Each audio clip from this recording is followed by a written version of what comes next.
Hi everyone, আজকে আমি নয় পেখম আপনাদেরকে ওয়েলকাম করছে। তো যাই হোক, 1 মাস মতন আগে আমি দেখিয়েছিলাম এই একটা ছোট্ট পুদিনা পাতার গাছ আমরা কিনে এনেছিলাম। সেখান থেকেই কয়েকটা ডাঁটি এরকম জলের মধ্যে একটা শিশিতে ডুবিয়ে রেখেছিলাম। আজকে দেখছি কি সুন্দর সেখান থেকে কিছু শিকড় গজিয়ে গেছে।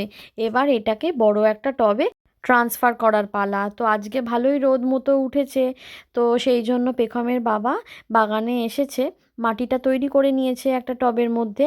খুব সাবধানে এবার গাছগুলোকে লাগিয়ে দিচ্ছে। আসলে সুপার মার্কেটগুলোতে পুদিনা পাতা তো পাওয়া যায়, ওই রকম ছোট্ট ছোট্ট গাছ, বা একটা প্যাকেটে করেও পাওয়া যায়। পুদিনা পাতা তো রোজকার রান্নায় লাগে না, তবে নিজের গাছ থেকে যদি তুলে আমরা ইউজ করতে পারি সের চেয়ে ভালো আর কিছু হয় না।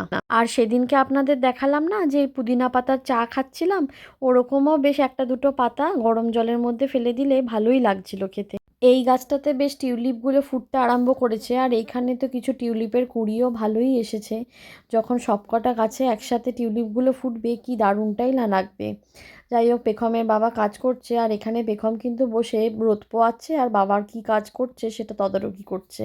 এতদিন তো শীতকাল জুড়ে বাগানটা অবহেলায় পড়ে থাকতো, এবার আর একটা বাড়তি কাজ যোগ হলো, সমস্ত গাছগুলোতে নিয়ম মাফিক জল দেওয়া। যে কোনো সুন্দর জিনিসের পেছনেই বেশ খানিকটা পরিশ্রম কিন্তু লুকিয়ে থাকে। এখন আমি আর পেখম একটু খেলা করি। আজকের মতো এখানে টাটা, কালকে আবার দেখা হবে।